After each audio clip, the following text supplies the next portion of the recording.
Hello, and welcome to the Empowerography Podcast.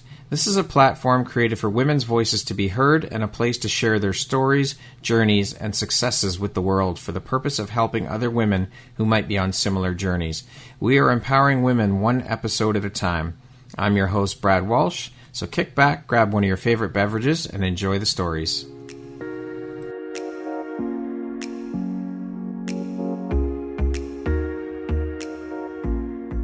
If you're looking for jewelry that makes an impact on your self-care routine and your style, Empowerography would love to offer you a discount code to one of our exclusive partners, Quartz & Canary Jewelry and Wellness Company. Please use code EMPOWER15 to receive 15% off upon checkout at www.quartzandcanary.com. Quartz & Canary is truly the place where spirituality meets style. Hello there, Brad Walsh here, your host of the Empowerography Podcast. Today, my guest is Tamzin Hall.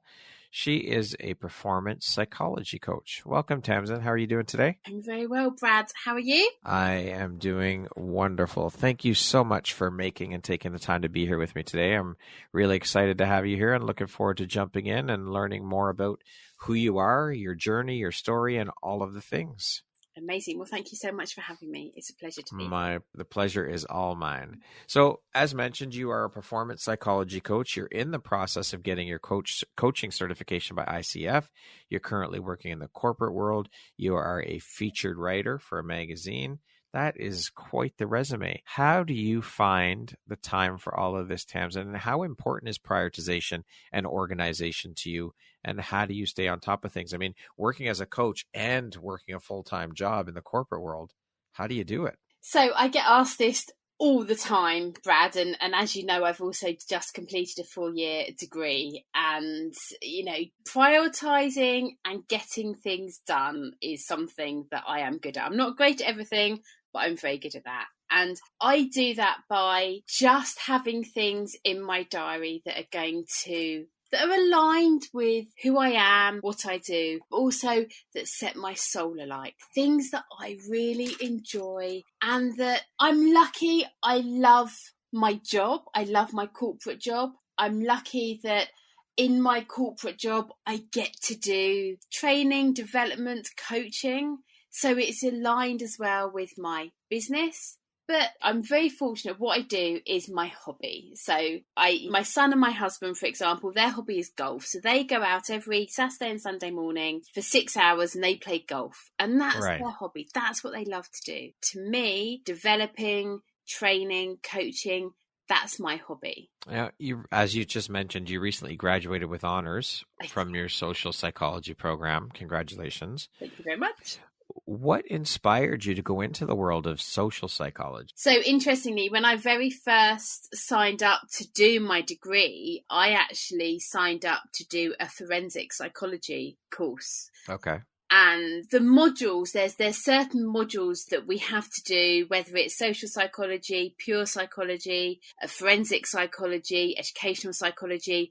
There's core modules that are the psychology elements. And they're the same. Okay. So I started with that. And actually, I very quickly realised that I want to be a performance psychologist, organisational psychologist. I want to go into businesses and I want to help them to grow and perform better using their biggest asset, which is their people.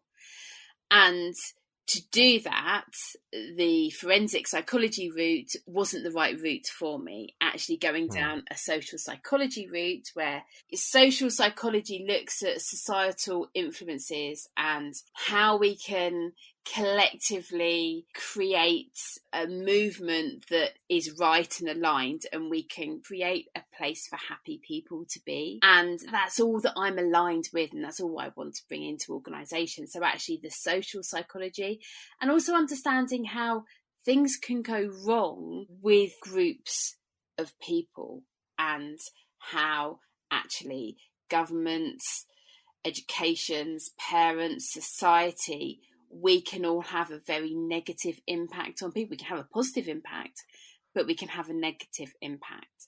And that was what I wanted to research and find out more about, is how we can make it a positive impact. I love it.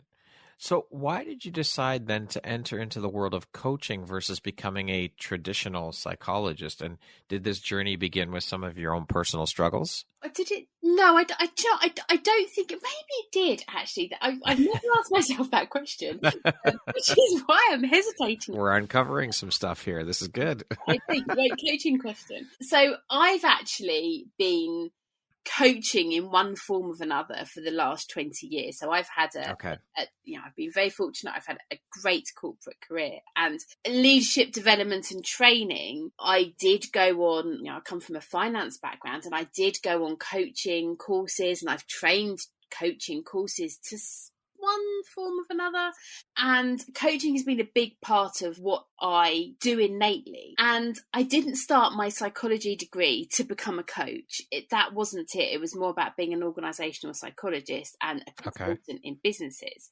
But actually, what I found as I navigated through my studies was that I'm a positive psychologist. So when you think of a psychologist, psychologists look at the past and look at what's maybe gone wrong, what maybe needs unpicking, what needs putting back together, what's happened in your past.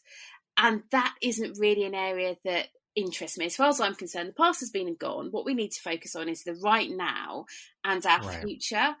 And that's a positive psychology field.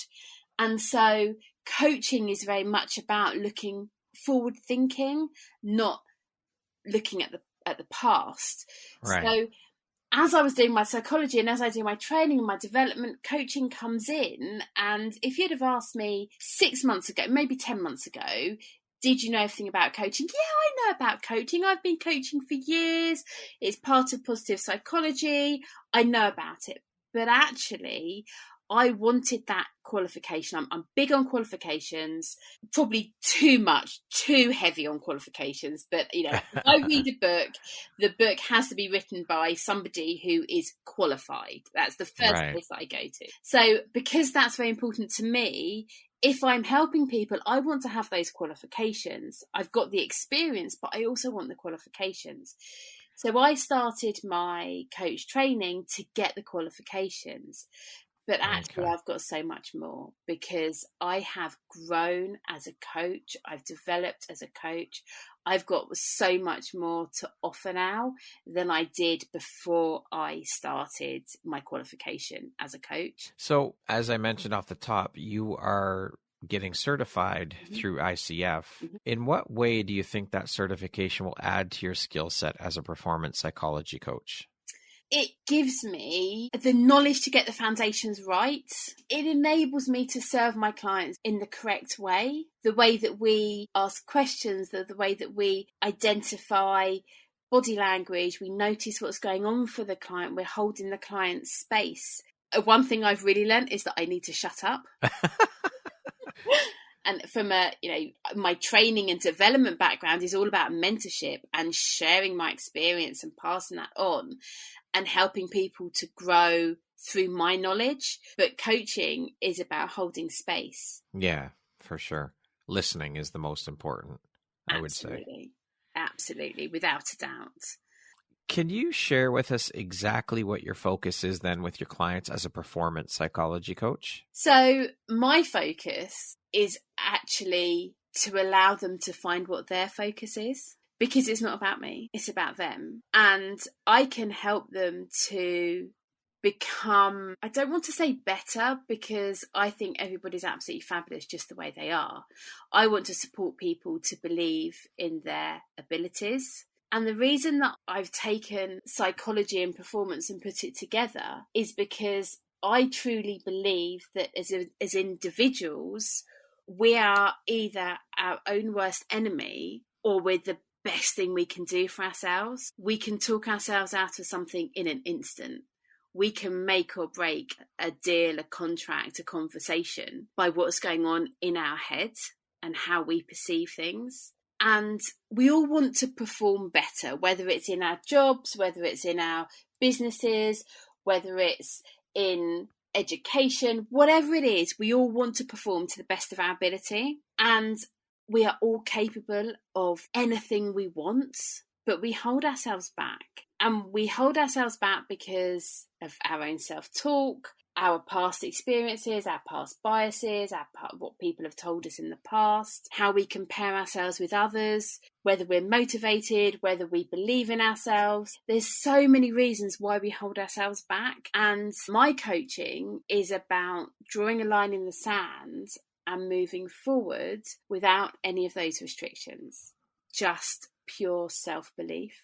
Yeah, we are our own worst enemies 100%. I mean, it's enough that we deal with external noise from outside sources and people, but it's that internal noise that is the worst culprit, and that is the hardest piece to overcome, or the hardest hurdle to jump. But I honestly believe that if we can get past that hurdle, the outside external noise is a walk in the park. Without a doubt. And sometimes people don't realise how they're talking to themselves and what that internal self-talk is saying. And I give them that space just to, almost let it all out, just whatever they're thinking. And then I can unpick that and I can identify kind of what's going on and ask those questions and really drill down to what is stopping them from moving forward.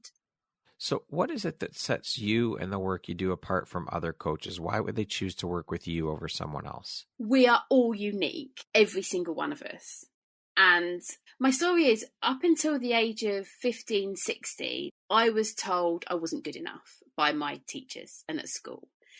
And I wouldn't amount to anything. I wasn't good enough. I never tried hard enough. All of that stuff. And I was diagnosed at 15 or 16 with dyslexia. And I grew up in the 80s. Dyslexia wasn't really a thing then. It was more, do you know what, if you're not working hard, you're not going to get the results. I was working as hard as, I was working so hard. And to hear, when I'd worked so hard to do things, to hear that I wasn't good enough, I wasn't going to get the grades, I wasn't going to achieve anything, that was really hard, really hard. And I was held back. I was very fortunate. I then started in finance industry, and I had a fabulous career. And I started at a low level, and I worked my way up very, very quickly because I was doing something that I loved, and I was doing something that really aligned with me. However, I was still holding myself back. I'm a very loud person. I love to have fun. I want everybody to be happy. I want to figure out what's going on if somebody isn't happy. And I just want every single person in this world to believe in themselves, be kind to each other, and to live a life that they absolutely love and that makes them shine, whatever that looks like. And throughout my corporate career, I was told, you can't laugh, you can't be too loud, you can't do this, you can't do that. Lots of restrictions. So I was restricted at school because I was told I wasn't good enough, and I was restricted throughout my corporate career because I was told I had to conform and be a perfect corporate representation of whatever corporate should look like. And what I really quickly learned through my managerial experience and through developing myself as a leader and as a trainer and now as a coach is that actually, if we empower people to be the best version of themselves and to live a life they love with autonomy and with the space to grow, they will be amazing. And for organisations, we need to empower our people rather than hold them back. We have a duty, as for organisations, they have a duty to look after their staff. If organisations looked after their staff the way that organisations should look after their staff, they will have happy employees who come to work with joy and excitement, who work hard, who are highly engaged, who perform fabulously, and the business will benefit because their profits will increase. And so I believe it, I've seen it, I've got knowledge in it, and I just want to bring the fun into everything that we all do. That's what makes me different. I also believe that everybody has the answers in themselves. I don't believe I'm the expert. I can give people all the training, all the development, I can share all of my knowledge, but there's always going to be somebody out there who's the expert. So even in my trainings, I say to them, this is what I know, but there's anybody in the room, if you have something you can bring to the table, bring it to the table. Let's talk about it. Let's share it. And I think I'm very unique in that. Okay. And that's what makes me different. What a beautiful world that it would be if everybody believed in themselves to that degree and trusted in themselves and went after what they want and lived their purpose, lived their life the way they want to live it. Wouldn't it just be fabulous? It'd be incredible. Yeah. Pure bliss. I know. And I'm really on this mission to achieve that in businesses and with business owners, because their staff have chosen to work at some point for their organisation. And I feel like if we can create these bubbles of that bliss, the more bubbles that we can create where everyone is. And yes, I'm a positive psychologist and you know, I'm very positive. Don't get me wrong. I don't think the world is all sunshine and roses. I know life is pretty crappy sometimes, and especially at the moment, you know, it's not a great place, is it? But I want to help people to navigate that storm and to look forward and find a way that keeps them happy and makes them happy, even in their darkest of days. That's so important. Love it. What, in your opinion, is the most important quality or skill set in a performance psychology coach? So I'm going to answer this as Tamzin, the performance psychology coach, because I think every coach, every psychology coach, every coach is different. But for me, it's how I empower my clients and how I hold space for them and how I identify what's really going on for them and help them to move forward. What type of person or client is your ideal client? Like, what kind of things do you look for in a potential client before deciding to work with them? My ideal client is somebody that knows they're stuck or knows something isn't working and they want to do something differently, but they don't know how. We have some people in the world that, you know, just say, you know, this is my life and nothing's going to work. They're very negative. They don't think anything's going to work. They don't think working with a coach is going to help them. They don't think training development is going to help them. They don't see any way forward. They just got this life and they're stuck with it, and you know, they can't do anything else. They're not my ideal client. I want people that say, I'm in this place, but I think there's something better out there for me. Everything takes work. Yeah, work with a coach, it isn't easy. You're going to need to work hard on yourself, on other aspects. There's things you have to do. So people that want to make a difference is my ideal client. And I call myself a performance psychology coach, but actually when I'm coaching people, I'm coaching the whole person. So I've worked with CEOs who come in and they say, you know, my business isn't performing. I feel like I'm really stuck. I feel like no one listens to me and just I can't move forward.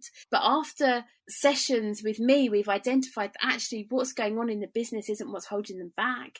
It's what's going on in their relationship that's holding them back, or what's happened in the past that's holding them back. So it's really, I'm not worried who I work with. I love working with CEOs. I love working with leaders. I love working with business owners. But I can coach anybody as long as they want it. I've been in a coaching session where the organisation has paid for coaching sessions and the people don't want to be there. They come in, they don't believe in coaching, they don't want to make a change, they don't want to, they just want to stay where they are. They're not interested. Well, that's no good for anybody. That's no good for anybody. No, absolutely not. It's pointless, because if they're sitting there not wanting to be there, there's no point in them being there at all. Just they're being forced to, so they just show up because they have to. You're not going to get anything accomplished that way. No, and I don't want anybody to be forced to work. I don't think anybody should be forced to do anything. Obviously, there's things that we have to do. We have to abide by things. Yeah, of course. You know, I don't believe that anybody should be forced to do anything they don't want to do. And that goes back to kind of putting people in boxes. I want to break down those boxes and say, what do you actually want to do? Do you want to be sitting here in front of me? If the answer is absolutely not, let's not do it. If it's, I don't know because I don't know how much value you can add, well, let's have that conversation. Yeah, exactly. Everyone has a choice. Yeah, for sure. What lights you up or inspires you the most about the work that you do? Making a difference. I am not in this for anything other than seeing somebody's life change for the better because of what I've done. That's it. Now, on the flip side of that, what would you say is one of the most challenging parts about the work that you do? Having to market myself and doing social media because I hate it. I just hate it. All right. Okay. A necessary evil of business, unfortunately. Oh, if I could just do my coaching, my training, just empowering people, and I just want to do that. That's just what I want to do. All the other stuff, I'm just... But anyway, it's unnecessary evil that I have to do. Yes. Yeah, for sure. You say that you have unleashed your inner rebel and are being uniquely you. Can you share a little bit about that and what that means to you personally? I think that goes back to my school life and being told throughout my corporate career to, be quiet and turn the volume down and not be so chatty and stop laughing and stop doing this. I do things differently. I'm the person that decided to do a degree at 40. I decided to, I can remember when I started my role, I managed a 50 people centre, a call centre, like my communication centre. And I decided I was going to not conform to how we were told we had to lead people. We had to manage. Back then it was manage. We had to manage people in a very strict, a very structured way. I broke that down and I did things differently. And the performance and the well-being and the happiness just skyrocketed. And from that moment, I knew I had to do things differently and I had to do things my way.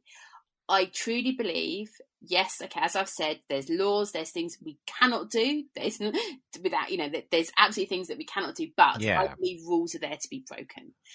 And I will challenge anything if it doesn't align with my values. And I encourage people to do the same, obviously, as long as we're sticking within in the law. I'm not advocating people going out and breaking the law, but I just think we all need to be our own unique amazingness because we are so unique. We are so lucky to be born. I can't remember the stats off the top of my head, but there's 1 in a billion chance that we are here on this planet. We need to be uniquely ourselves, uniquely us, and comparing ourselves with others just makes for a really unhappy existence. Being our own unique selves helps us, humans, people, teams, individuals, to live a really happy life. And so I'm leading from the front and saying, I'm uniquely me. I'm the person that has the really loud laugh. I'm the person that will break down the barriers. I'm the person that will just do things differently. In the UK, we call it, I'm the black sheep. I don't follow the sheep. I go a different way. You know how sheep, sheep will, told, the dog moves the sheep. The herd mentality. That's it. Yeah, for sure. I'm the one going in the opposite direction. And I want to take people with me because that road's blocked. That way's really busy, but this way over here, this is going to be the fun path. Free and clear path. Yeah, for sure. What do you think your unique skill set or superpower is that's helped you become successful? I think it's my belief in myself and it's my ability to stay positive. I'm that really annoying person at 5 o'clock in the morning, sitting on a plane, talking to everybody. Because, I'm a very positive person and very upbeat, I suppose. I can walk into a room and I can, I've always told that you can walk into a room, Tamzin, and everything changes. And I don't do that on my own. I do that because I will smile at people and I'll help every single person in that room to feel that they have a place there and that they're important and that they're valued and that they are truly amazing. That's how I do it.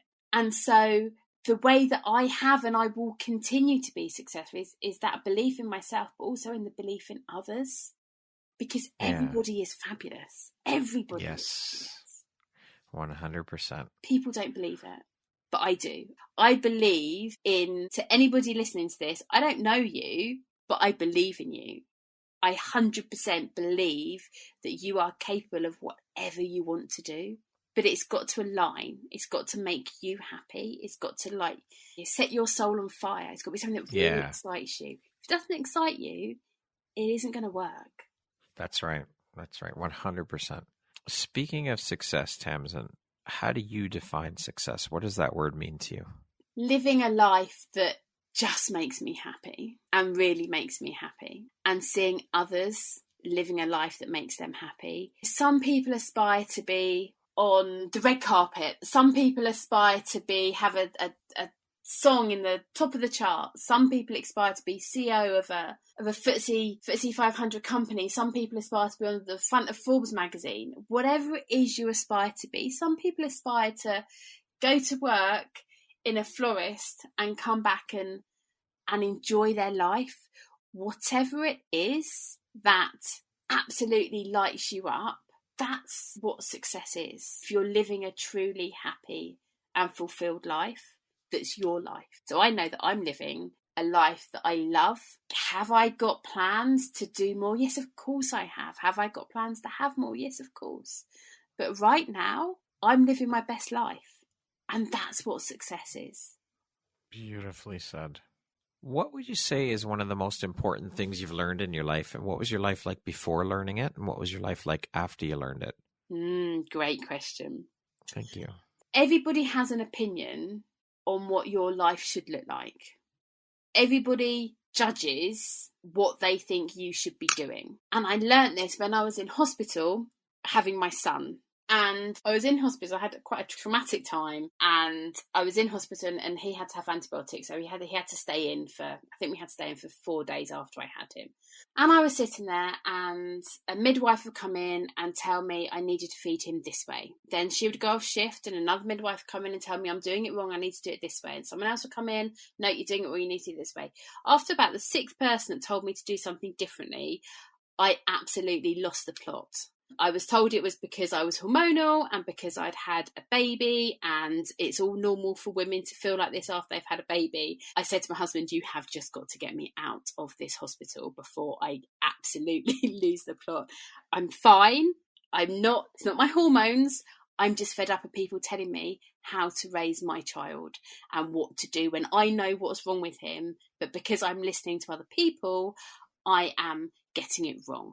And I left that hospital and I thought to myself, I've been conforming to other people's opinions and judgments for years, and it hasn't felt aligned. I know what's right. Deep down, I know what's right, and I know what path to take. And if I make a mistake, I make a mistake, but that's on me. And that's right. You hold yourself accountable. Yes, absolutely. And from that moment on, whether it was age, whether it was being a mum, whether it was, I don't know what, but I knew everything is inside me. And if it isn't inside me, I can learn it, but I can learn it from the correct sources. Having people who don't really, they didn't know my baby. I knew my baby. People don't know my business. I know my business. People don't know the path that I've been on. I know the path that I've been on. And that's true for every single one of us, every single human being. We are all different. We're all unique. And what is right for one of us is not necessarily right for all of us. I don't know if you've heard the song by Baz Luhrmann, Sunscreen. No. Okay. Baz Luhrmann's Sunscreen. He has a line in there, and I'm not going to do this justice, but he says, be careful with whose advice you buy and whose advice you listen to. But if you pay for advice, make sure it's basically the right advice. And that has stuck with me ever since I walked out of that hospital. Actually, if I want to learn something, this is probably one of the reasons why I'm really heavy on qualifications, is if I want to learn from something, I'm going to learn from somebody who's the master at it. Yeah, for sure. Otherwise, I know it deep in me. Tamzin, who in your life has had the biggest impact on you and why? I have to say, I think it's my husband. My husband has truly allowed me to be myself without judgment. And until I met him, I don't think I'd experienced anything the way that I experienced it with him. And he believed in me even when I didn't. He was the reason that I did my psychology degree. I'd been talking about it for years, and he just said to me, just, if that's what you want to do, just do it. And having somebody that believes in you unconditionally, expects absolutely nothing from you, and lets you be the person that you want to be is, I think, 1 in a million, actually. So I have to say, my husband, I think I love it. When he listens to this, he'll be like, oh yeah. Of course he will. Absolutely. What would you say is your biggest fear? My biggest fear is letting people down and not helping them to live their best life. Tamzin, what does the word empowerment mean to you? Oh, I love this question. To me, it means empowering people to live their best life and empowering people to do something that aligns with their values. And if you empower somebody, it tells them that you're trusting them. It tells them that you believe in them and that you know they absolutely can do whatever it is. I think empowerment has so much. It just tells people so much, and it really helps them to believe in themselves. And yeah, it's everything, actually, I think, empowerment. If we go back to Maslow's hierarchy of needs, or something called self-determination theory, is, it's all about giving people autonomy and empowerment to move forward, but knowing that other people believe in them. And that's what my husband does for me. He absolutely empowers me and gives me that belief. And that's what I want to do and help and share with the world, is just to empower people. You can do whatever you want to do. If you're going down a path that doesn't align with you and doesn't feel good, choose a different path. I'm empowering you right now to choose a different path. If you're training to be a doctor because that's what every single person in your family before you have done, but you don't want to do it, don't do it. 100%. Follow your heart, follow your gut, follow what lights you up. As we've been talking about through this whole conversation, is you have to do what sets your soul on fire. Yes. You have to do what makes you happy. We spend so much time of our lives working. Mm-hmm. So why wouldn't you want to do something that lights you up and makes you happy? Why would you want to go into a job that you're absolutely fucking miserable at? Right. For 40, 45 years? Like, forget it. You're wasting your life. We're so lucky now. Our ancestors, they had one shot. They went for one thing. They were a carpenter or a bricklayer or whatever it was, a banker, or they chose that, and then they did that from the second they left school to the second they retired. Yep, for we're sure. So lucky now, and now we're seeing people having second, maybe third careers throughout their working life because we have the opportunity to do that. That's right. Tamzin, we're going to jump into a little rapid fire section here. So the next grouping of questions will just be 1, 2, 3, 4-word answer type thing, okay? Okay. If you could teach the world one thing, what would it be? That every single person is amazing and capable of anything they want to do. Would you rather have more time or more money? More time. What is your favorite self-care practice? To walk with my dogs, go outside, get some fresh air, even if it's raining, just to be one with nature. If you're writing your autobiography, what would the title be? Uniquely Me. I love that. What is one thing you want but cannot buy with money? More time. How would you describe yourself in one word? Empowering. If you could be remembered for one thing, what would it be? Making the world a better place. That concludes our rapid fire section. Now back to our regularly scheduled program. What is something surprising that you've learned about yourself in the past year? That I am absolutely capable of anything, and that, oh my gosh, I can write a 10,000 word research project even though I have dyslexia. Beautiful. What aspect of your personality do you think has been the most helpful in your career? My belief in others and my leadership skills. In the last 2 years, what new belief, behavior, or habit has most improved your life? I would say mindfulness and self-care. And I think the world's been through so much, hasn't it? And mindfulness is something, and self-care is something that as a worldwide we've seen more of. It's something that I certainly kind of dabbled in beforehand, but I've seen so much overwhelm, stress, burnout, and identifying when we're starting to feel overwhelmed. I do a fabulous training session on this, and it's about kind of identifying what is it for you that you start to do when you're feeling overwhelmed. And some people say, John, I can sit at my desk and I feel my leg really shaking. That's when I know I'm starting to feel overwhelmed.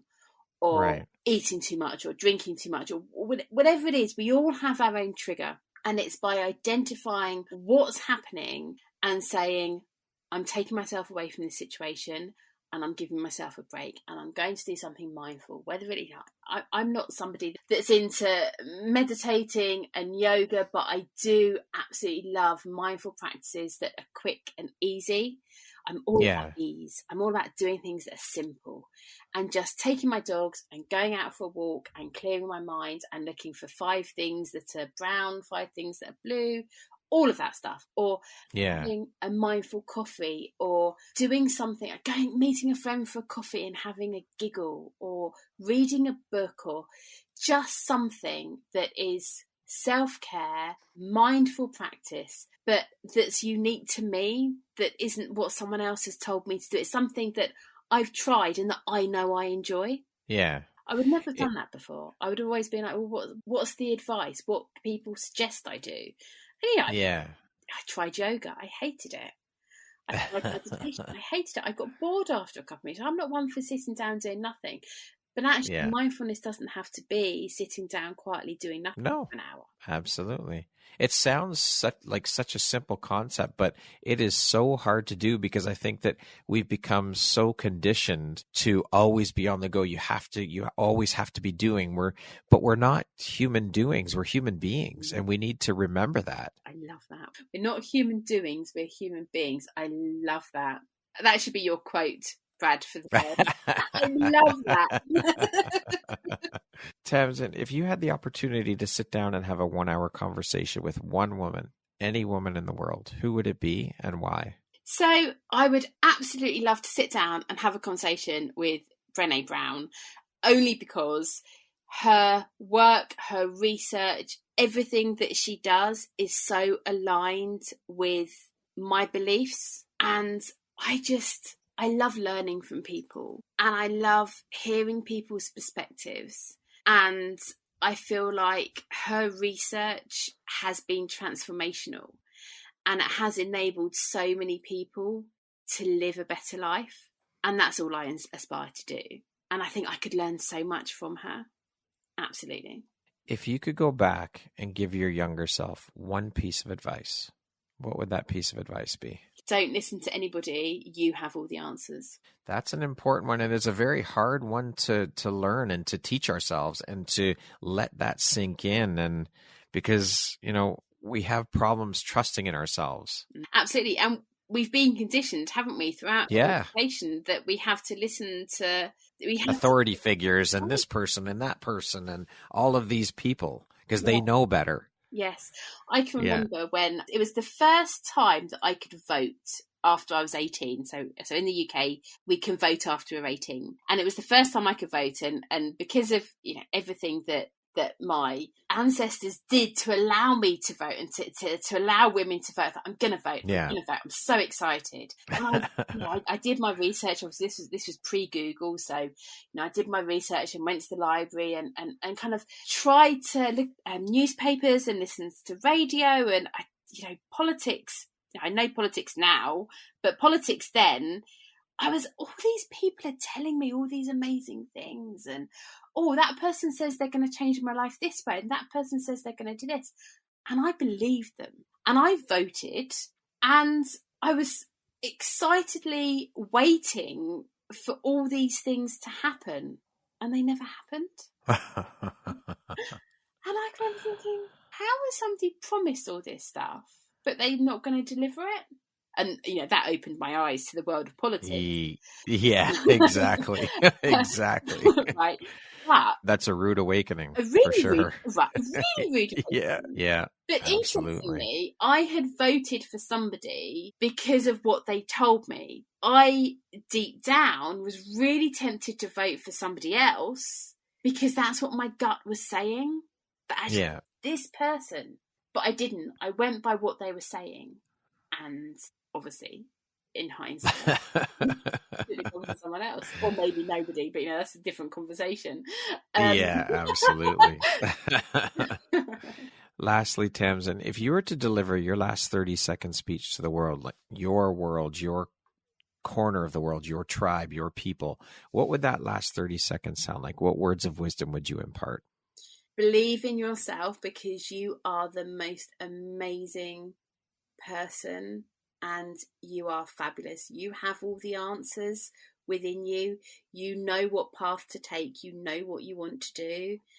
Just live a life that sets your soul on fire, and be kind, be empowering, but be uniquely you, because you are amazing. Beautiful way to end the interview. I love that.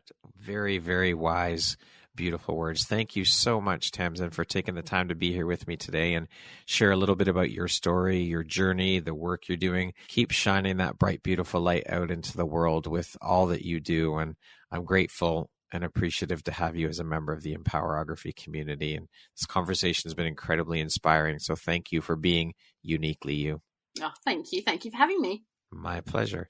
Once again, my name is Brad Walsh, host of your Empowerography podcast. Today, my guest has been Tamzin Hall. She is a performance psychology coach. Thank you so much, Tamzin. I hope you have an amazing rest of the day. Thank you.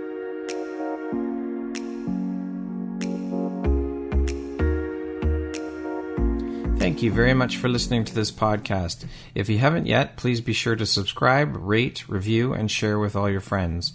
You can find me at viseuphoria.ca and follow me on Instagram at Empowerography Podcast and on Facebook at Empowerography. Please join me next time for another inspirational story from yet another amazing woman.